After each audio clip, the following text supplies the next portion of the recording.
16 years after publishing his debut work, The Birth of Tragedy, Friedrich Nietzsche wrote a new preface to it. He was 28 when he first wrote the book.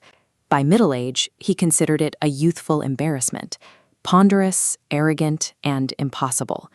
Yet the circumstances of its creation remained etched in his mind. He drafted the core of the text in 1870, while the thunderclap of the Franco-Prussian War reverberated across Europe.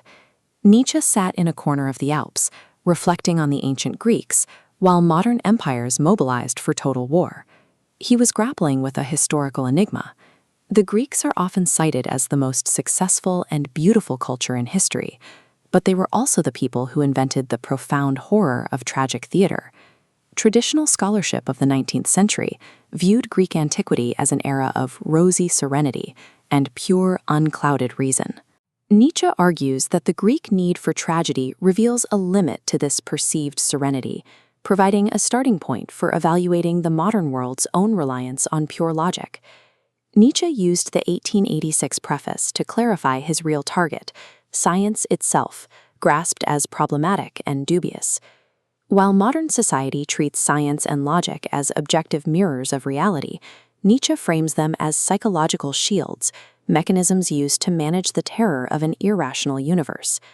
Understanding this critique requires a reconstruction of the Greek mind, tracking the mechanics of tragedy, its displacement by Socratic logic, and the resulting modern cultural vacuum.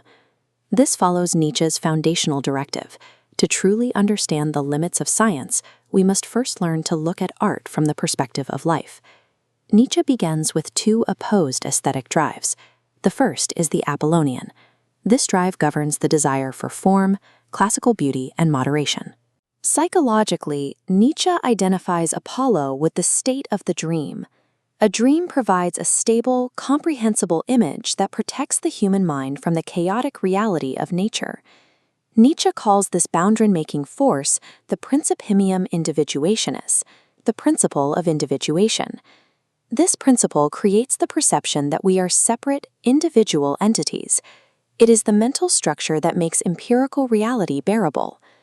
The opposing aesthetic force is the Dionysian. This drive is associated with music, intoxication, and the complete collapse of boundaries. The Dionysian state shatters the principium individuationis. It dissolves the barriers between the self and the world.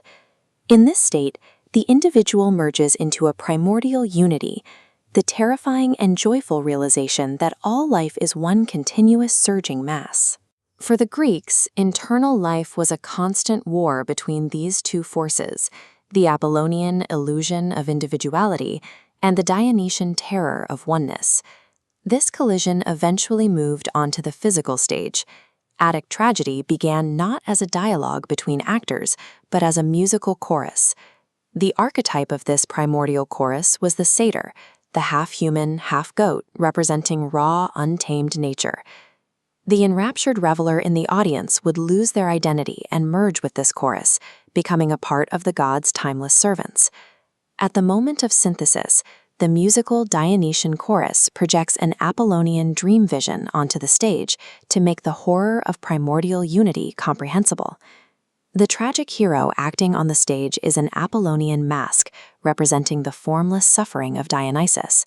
The hero struggles and is eventually destroyed. This is the moment the individual boundary is broken. Nietzsche calls the resulting feeling metaphysical consolation.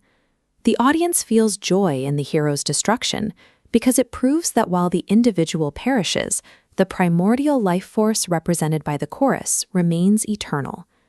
Nietzsche presents tragedy as a necessary cultural technology, successfully transfiguring the horror of existence into a life-affirming aesthetic game.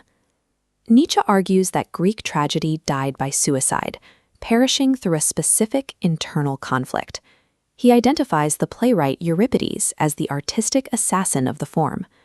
Euripides systematically stripped the Dionysian music, the chorus, and the primal mystery out of his plays.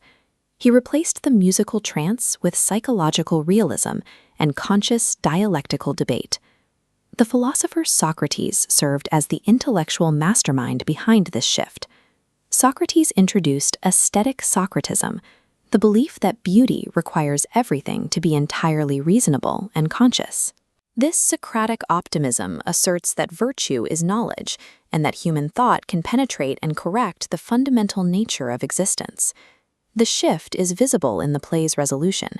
Where tragedy once provided metaphysical consolation, Euripides used the deus ex machina, a god lowered by a crane to resolve the plot through logic.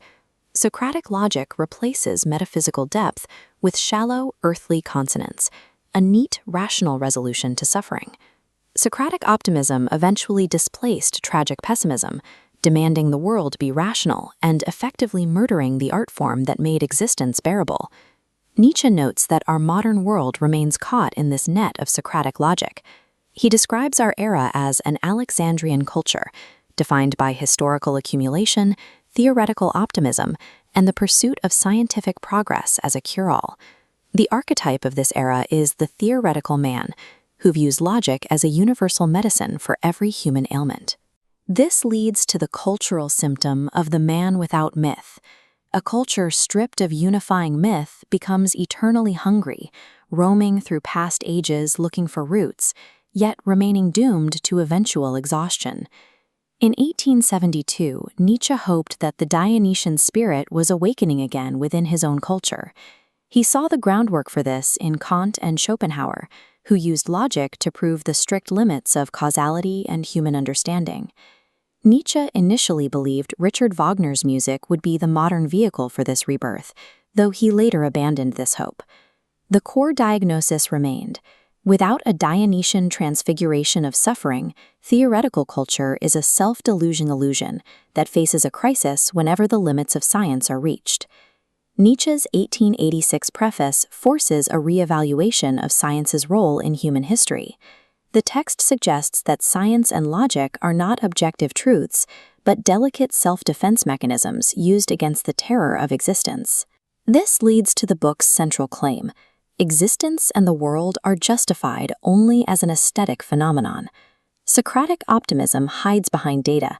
Greek tragic pessimism required the courage to face life without it. The synthesis of Apollo and Dionysus allowed the Greeks to gaze into the abyss of suffering and still affirm the joy of life. This poses a question to the modern viewer. Can our society survive if it continues to rely exclusively on the cold optimism of logic? Affirming life requires us to step beyond the illusion of pure rationality and engage with the terrifying depths of Dionysian reality.